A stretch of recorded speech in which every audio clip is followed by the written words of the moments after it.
Hi, this is Stuart Weems and welcome to the Investopoly podcast. My goal is to give you simple, easy to understand strategies, insights and tips to help you master the game of building wealth. And in this episode, I'd like to talk about what the RBA has done wrong because I think it's made some big mistakes. And if Australia slips into a recession, which is entirely possible, it's almost entirely because of the RBA and how they've handled the removal of pandemic measures. And I think they've completely botched it, and to the detriment of borrowers, the economy, and the bond market. And that's what I want to talk about today.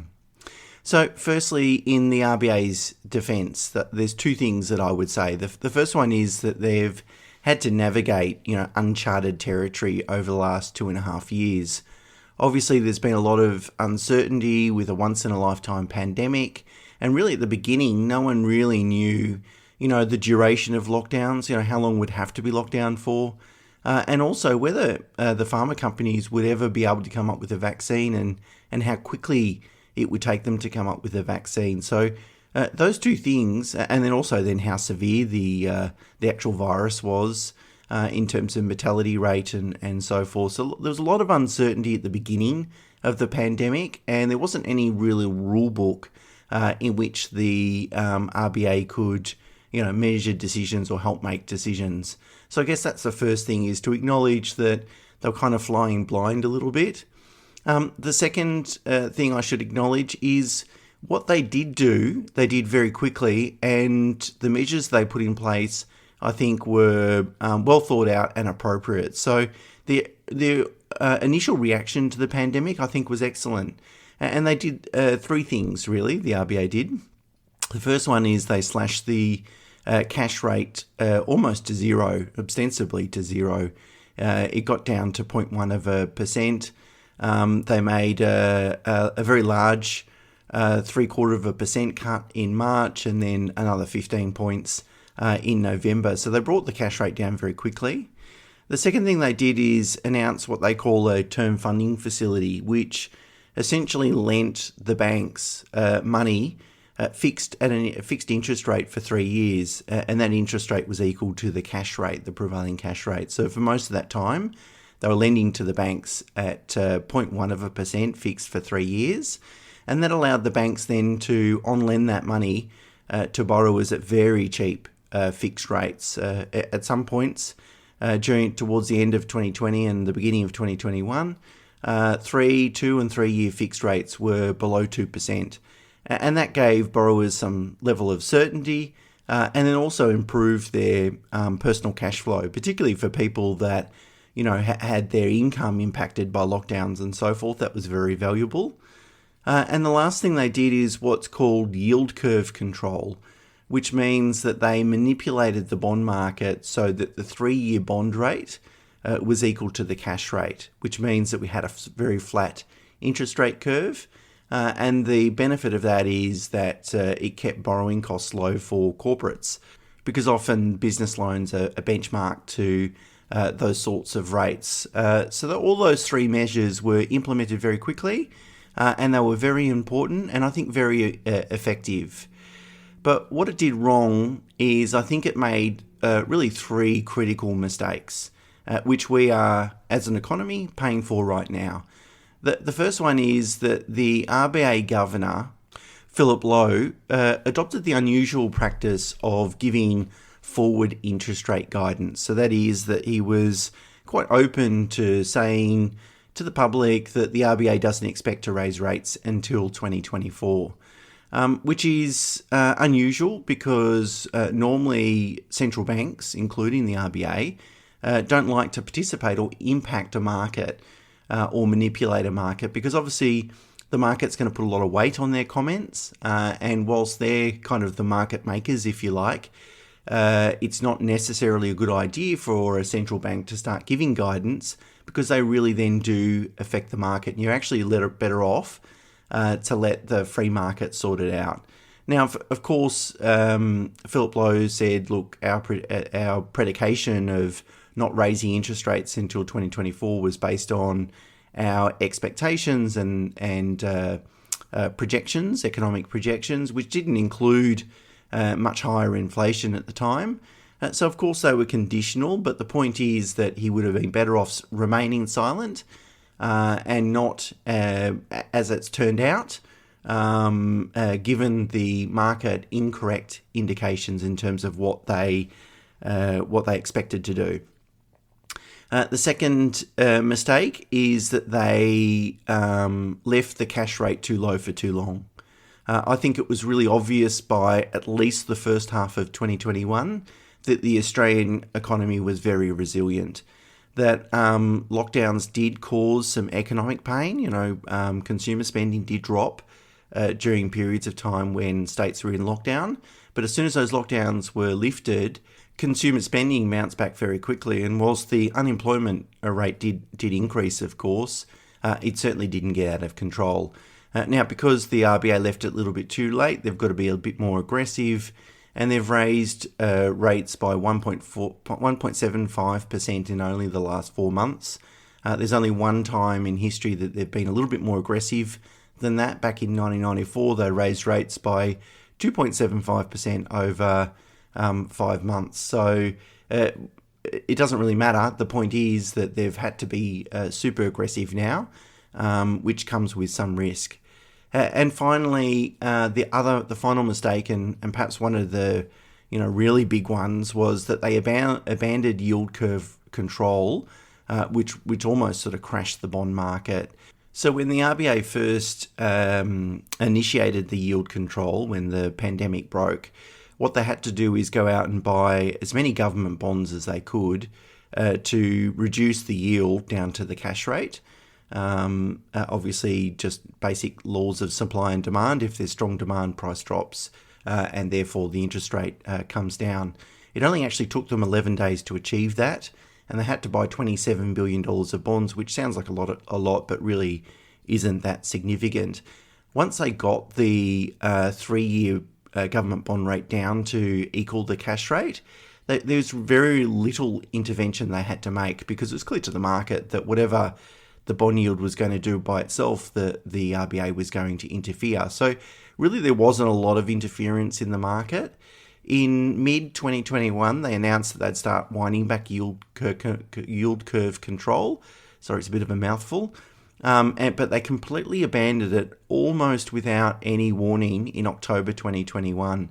And between September and November 2021, the 3-year bond rate increased by tenfold.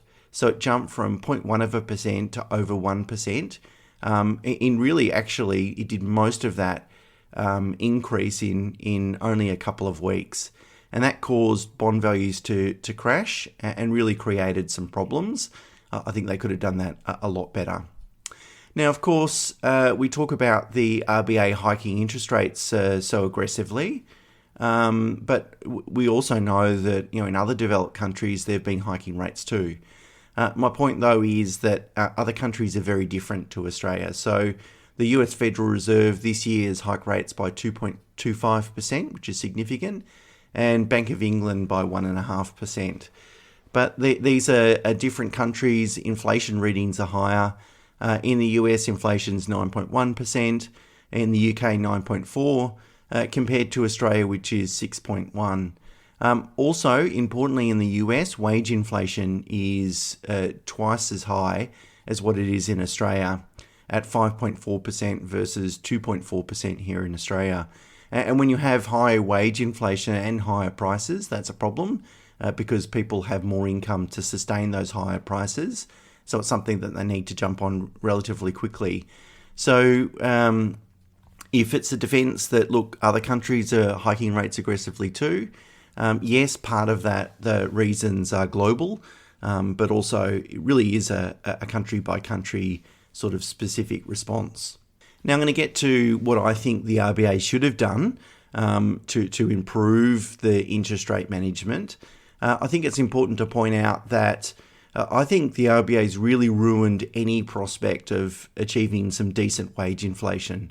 So prior to the pandemic, the RBA was on a course of gradually cutting the cash rate to stimulate the economy to hopefully, in turn, stimulate wage inflation. And there's a lot of commentary around why wage inflation has been low, not only in Australia, but also globally. And I don't think really there's one particular thing.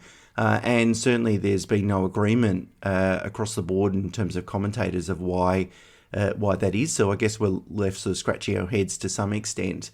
But for what it's worth, my best guess is the reason wages haven't been increasing is twofold: globalization of the workforce and technology. So globalization of the workforce means that Australian businesses, large or small, can go and hire offshore staff at significantly lower costs. And, that doesn't impact every industry, occupation or role.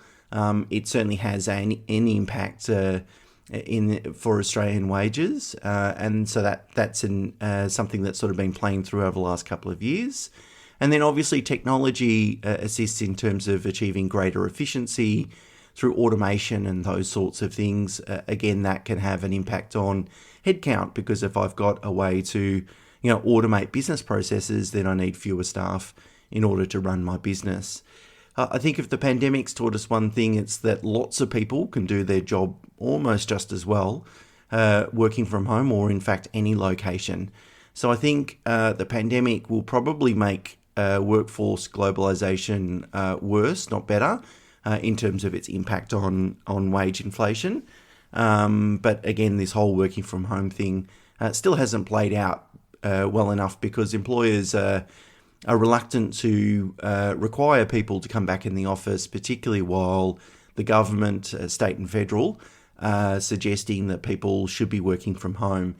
In that environment where you've got a government that's interfering and providing that sort of guidance, employers will be reluctant to demand staff to return to work. So what we really need in terms of to be able to assess whether this work, the impact of this work from home thing, is the government needs to keep out of it eventually, when the health advice is appropriate, and then we'll really see what employers really want their staff to do, and I suspect it's to come back into the office.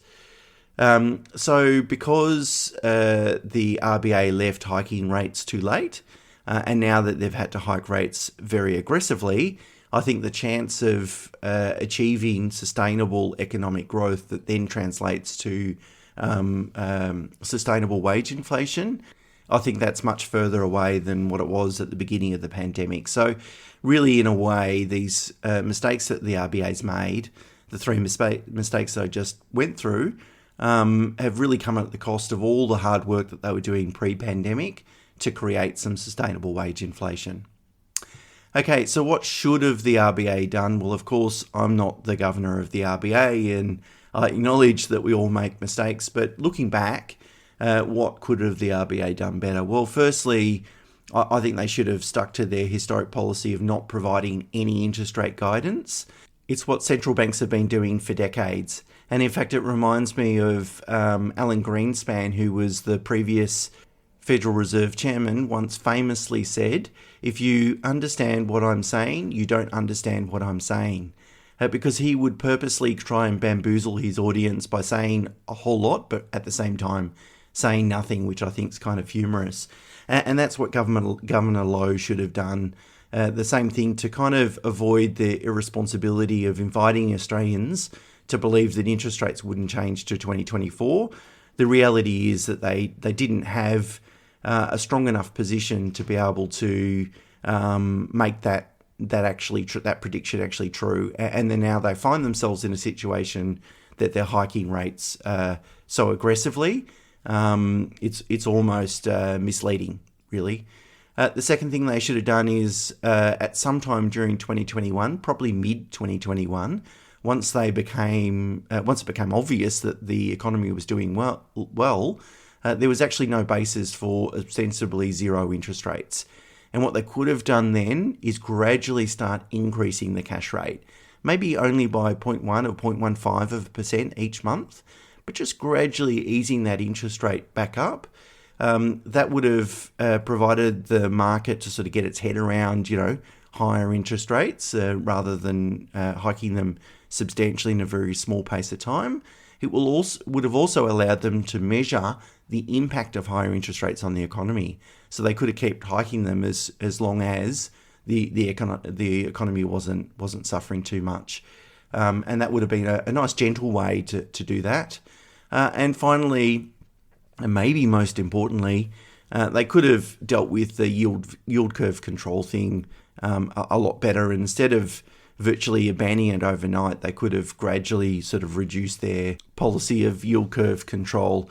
If the RBA is prepared to intervene and manipulate a market and manipulate the 3-year bond yield, then it has the responsibility to remove that intervention in a way that minimises market disruption, and it certainly didn't do that. So it's almost perfect timing then that Federal Treasurer Chalmers has announced a review of the RBA that will report to the government by March 2023, March next year. Of course, both sides of politics had that as an election promise in terms of the RBA review. It's widely expected that the next board governor will be an external appointment. Really, historically, it's normally been an internal appointment. And there's some commentary around whether that's appropriate given the culture within the RBA. The other thing that's been bandied about is that the composition of the board might change, have more economists and academics and fewer business people on the board. So there's some of the things that I guess some commentators have thought might be the outcome of the review, but it's going to be really interesting to see what the recommendations will be. But I don't think Philip Lowe is going to stick around beyond his contract, which finishes in September 2023. Okay, so to wrap up, really the RBA's initial response to the pandemic is really hard to criticise. It acted swiftly, its initiatives really helped Australians through what was a really difficult and uncertain time, and really preserved the health of the underlying economy at the time. However, its removal of those pandemic support measures couldn't have been more different. Unfortunately, its actions, or maybe lack thereof, will cause some economic pain. Although it's likely to be temporary, it's possible that Australia will now slip into recession because of how aggressively they've increased interest rates to try and attack inflation that's mostly supply side driven anyway, rather than demand side driven. And so it's probably going to be ineffective. But the RBA review, I think, is perfectly timed because at least I think we might be able to learn something from what they've done to hopefully not repeat those same mistakes. Okay, that's it from me for this week. Until next week, bye for now.